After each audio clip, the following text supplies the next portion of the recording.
అసలు నిన్న ఒక అమ్మాయి వచ్చిందండి. 3 ఇయర్స్ నుంచి ప్రెగ్నెన్సీ అవ్వట్లేదు అని.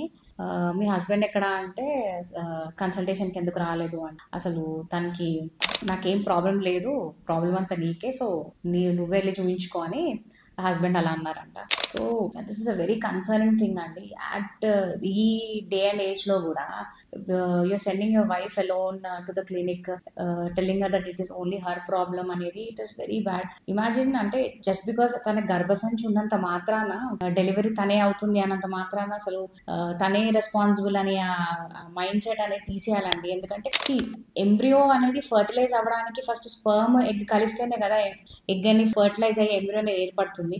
ఎంబ్రియో ఏర్పడాక అది వచ్చి ఇంప్లాంటేషన్ అయ్యి అది ముందుకెళ్ళే వరకు equally men and women both are responsible. అంటే అది బోత్ కపుల్‌కి రెస్పాన్సిబిలిటీ అండి. అండ్ ఇన్ఫర్టిలిటీ అనేది 50% అంటే ఒక 100% తీసుకుంటే దాంట్లో 30% మేల్, 30% ఫీమేల్ అండ్ 30% కంబైన్డ్ ఫ్యాక్టర్సే ఉంటాయి. అండ్ ఇది మీరు దృష్టిలో పెట్టుకొని అసలు ఈ ఈ ఫ్యాక్టర్స్ ఎలా అంటే దేనివల్ల అవుతుంది అని మీరు ఆలోచించాలి.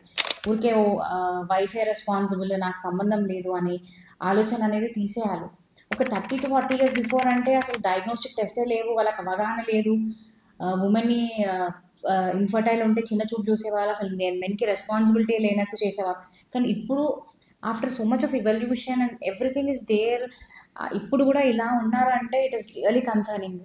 Please support your women, support your wife, come to the clinic as a couple. And ఆ సపోర్ట్ ఉంటేనే you can go through all this fertility treatment అండి. It is not easy to go అంటే అలోన్‌గా ఈ ఫర్టిలిటీ ట్రీట్మెంట్ అనేది తీసుకోవడం అనేది.